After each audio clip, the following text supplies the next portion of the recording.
Hi guys, it's Kate, and I thought that I would do another video to prepare for what is going to be coming up. I kind of have some time between now and surgery, but I do want to do some documentation, so I thought this would be a good time to talk about who I am a bit and what I've done in prep for surgery, what I still need to do, and why I'm doing it, really. So first of all, if this is your first time viewing me, thanks so much. Thank you for all my new subscribers. Again, I'm just doing this for myself, but if I can help anyone, that would be great. And I know it's a huge community, and we'd love to get to know some of you and join the community. So that's sort of where I'm going to start from. I am 38. I am from Ontario, Halton region in Canada. Married for 13 years. I have two girls, 5 and almost 8. Big catalyst for why I want to do this. I mean, they're females. I want them to have a role model that is showing what life can be like when you include exercise and a healthy diet. And I want to limit as much as possible any heartache they would have with food and their weight. It's been hell, and I don't want them to have that. I am a social worker. That profession sort of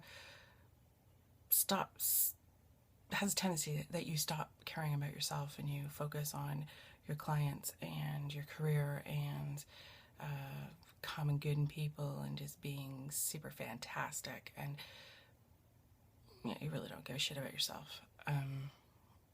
And I'm that person. That's kind of the role in my family, and that's the role I took on at work, and that's what I've done with my life. I am way at the bottom of the list. So over the last year, I've been trying to bump myself up in rankings to the top, and it's really difficult. It's a really foreign thing for me, and I'm struggling with it. And I am seeing counseling and working on accepting who I am and my faults and, good Lord, being human. And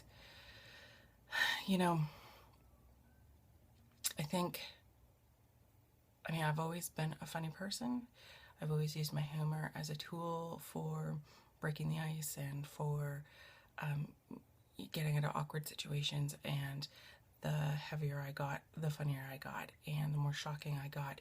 And really, my tool is to shock you and put you off guard so you really don't notice what this body's packing. And I've gotten too fat to be funny. Does this make sense? I mean, I can no longer hide behind my humor. I mean, I am definitely making an impression when I walk in the room, whether you know me or not. Humor's not cutting it, and really there's nothing funny about what I go through on a daily basis. And the fact that I'm doing this video and putting myself out there for, Lord knows how many people watch this, it's a daring thing to do. I mean, it's way out of my comfort zone, so thank you all for your support. I have polycystic ovary syndrome, which is not the reason for my being overweight, but it does not help. It really sucks. So any weight I do gain, I don't lose. It's been frustrating, really. I've always been sort of the size 11 range, size 12. I think the heaviest before I got married was a size 14. And I got married, and that was 13 years ago. And I just started packing it on. Really, nothing changed in the sense of what I ate.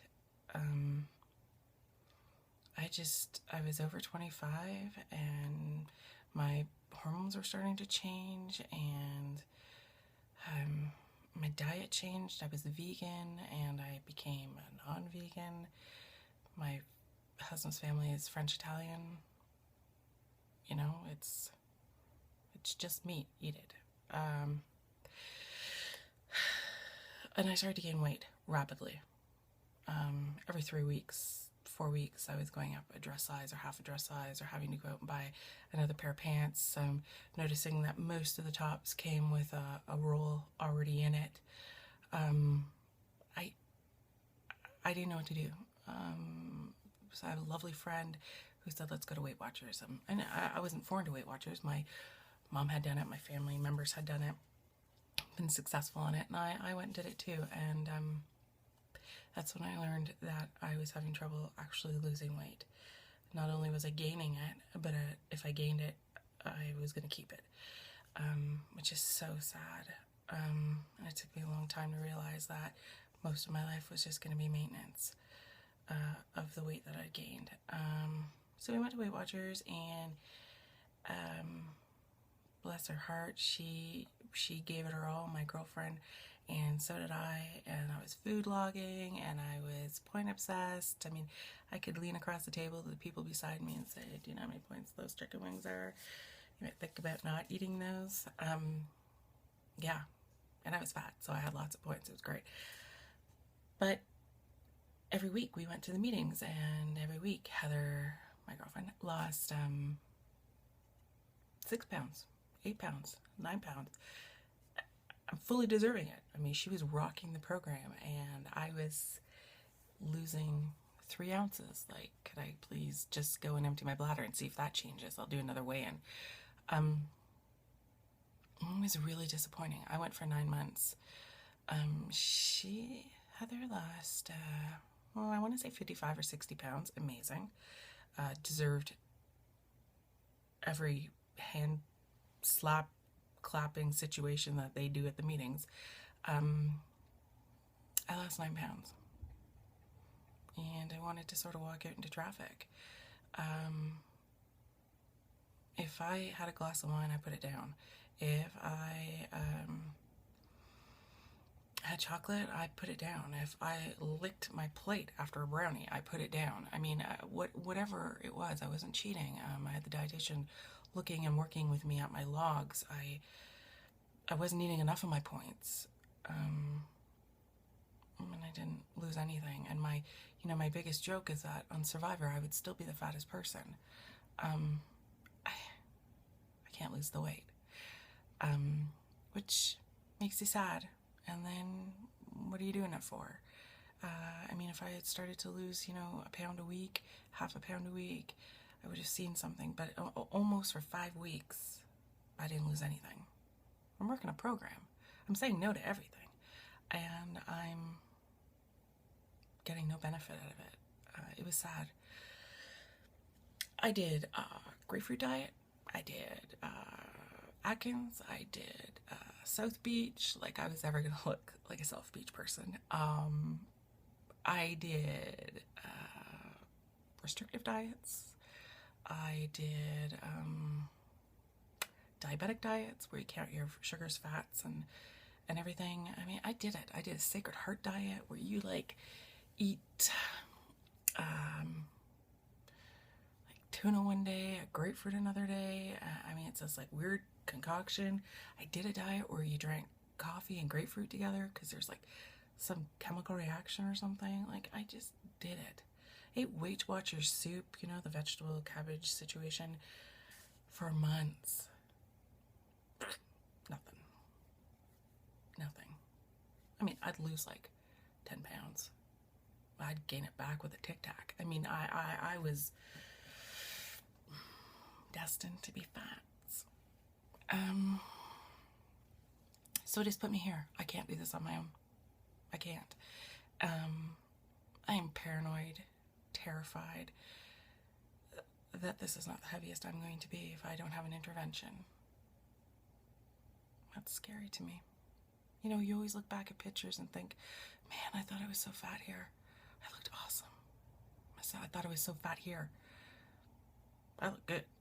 Oh my God, I'm wearing a dress here. Wow. I don't want to look back. at my current pictures now and think that I looked good. So I'm going forward with the surgery. And as I said in my previous video, Roux-en-Y is gold standard in Ontario, probably Canada, but definitely in Ontario where I am. And I'm probably going to get a Roux-en-Y. And honestly, I don't care. Roux-en-Y, gastric sleeve, whatever. Either one, it's great for me. My sister had a Roux-en-Y 7 years out. I fully understand the complications, the scary sides, the really bad days, what your body's going to look like after, what it looks like during, you know, the crap she went through emotionally, physically, mentally. You know, excuse my language, but it's a mind fuck what happens to you. So I do see a counselor, and I think that anyone who is going forward with this should get some form of counseling just to talk about your food issues and why you eat and try to figure it out. Because there's going to be some messy parts. 7 years out, she did not fall under the Hospital of Excellence, is that what it's called? Where you have to go through a program. They had an orientation. You met with a dietitian. She was seeing somebody already for her eating disorders.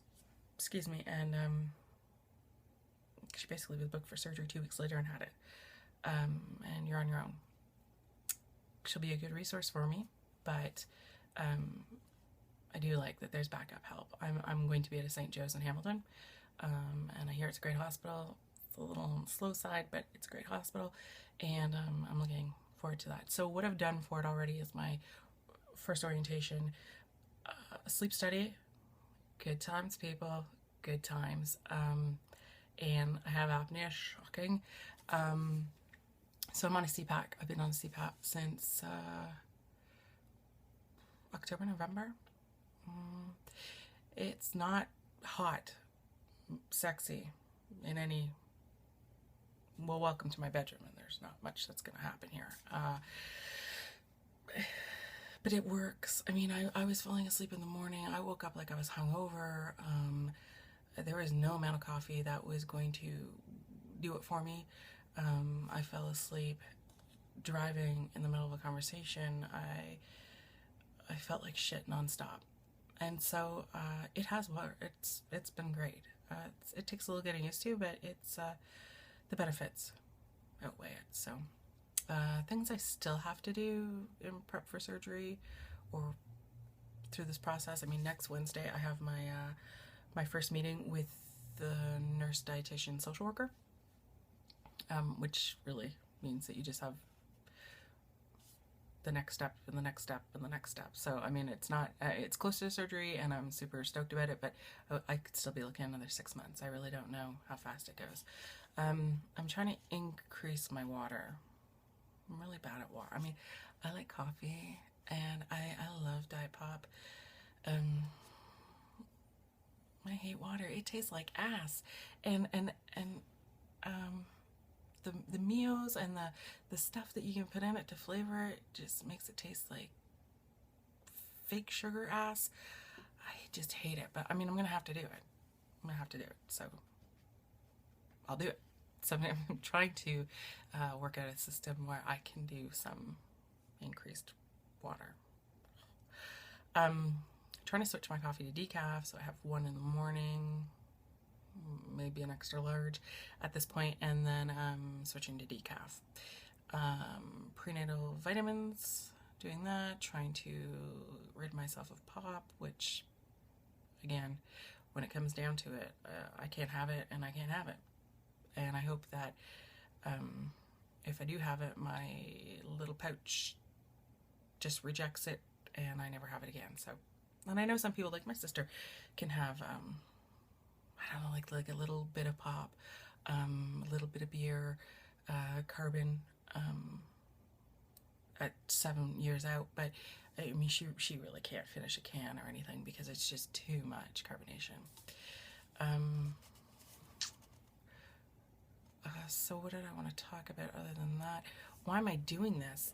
That's what everybody keeps asking me. Like, why am I doing this? Are you kidding me? Like, have you seen this? Like, why am I doing this?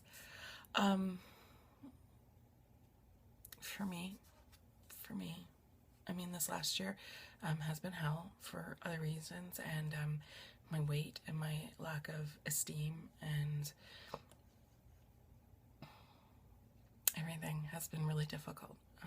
It's not helping. As I said, I've never put myself in focus, and now I'm doing that, and it's really a culture shock to my body, and I'm trying to get used to that. My marriage is great, and he's a lovely man who's also pleasantly plump, but it's more acceptable with men. Like, people look at him and they're like, oh, he's a big guy, but they look at me and they're like, shame. I mean, she's, oh, pretty face, really? Love your hair, pretty face. Great ring. I would like someone to say, like, it's a sweet ass. I'd like someone to say that at some point. Maybe not my ass, because it kind of sags after, but, you know, someone to, like, notice me for something that I was wearing and not, like, an accessory or, God, you're funny. Also, I don't know if anyone else has this problem. Well, I do, because I watch you guys all the time, but, sex drive? There's none. I mean, none. And I engage in intimacy because it keeps your marriage together, but I really couldn't give a rat's ass if I ever had it again. And it wasn't like that when I was thin. I mean, I think there's a correlation between your head and the fact that you're married, and the fact that you just don't feel good about yourself, and my hormones are probably all screwed up, and you know, same reason you can't get pregnant when you're heavy. I mean, I think you lose something there, hormonal, that wants you to have the nookie. I've lost it. So, I mean, I'd like to get that back. Be nice. And I think I can chalk it up to exercise, maybe. Again, I don't want to hide behind humor, because I can't anymore. You know, I don't want to say, oh, well, you know, fat girls don't do that. You know, when they want me to, like, go on a ride or you know, go to the water park or something, and I'm like, fat girl's not doing that. I'm tired of saying that. You know, I want to live my life. I have a life to live, and I'm 38, and these two wee girls that just want to do everything with me, and I never say or refer to myself as fat around them, but they gotta know. And I'm tired of being a freak. I'm tired of being the biggest person in the room and the biggest person at a party, and I'm tired of walking in and people like, wow. I'm tired of trying to get ahead of people that we go with so that we don't sit in a booth, because I really don't feel like eating on top of my roll and having my boobs in my face, and you know, or Lord forbid I can't fit. I mean, I'm just tired of all that. I'm tired of, like, all these things that you have to go through in your head before you commit to, like, a social engagement or going to someone's house, or, my God, outdoor patio furniture. Like, I'm tired of that. I want to be normal, fairly normal, kind of normal. So I'll give you a body shot. Yay, lucky you guys. I really don't know how much I weigh. Lord, if I had to say it, I'm probably kicking 380. Oh, I just admitted it out loud. But I don't know for sure. I mean, it could be higher. Yeah, I have no clue. And I'll probably know as of Wednesday, because they'll weigh me. I'm pretty sure I'm, you know, half fat, so that's awesome too. When we're talking about a BMI, so hey, you qualify. Lucky enough, I don't have diabetes or high blood pressure at this point, but I mean, that's just could happen next week, really. So I'll end with the body shot, and if you guys have any questions or you want to share anything about, you know, your journey, I'd love to hear. And again, thank you for everybody who is following me along, or you know, I've talked to some people that are on here really like to hook up with some other newbies so that we're sort of going through the journey together. That'd be great. So let's do a body shot. Okay, there should have been alcohol in there. Let me see if we can do this. Oh, like this will make a difference. Okay, I'll take this off. I always wear one of these. Always. Today it's like -30, but when it's +30, I'll still wear one. Okay, so arms. Oh yeah. And my guns here. And I don't know if we can see this perfectly. Oh, that's attractive fingers. Can you all see this? So yeah. Hands back. And other side. And front. So that's me.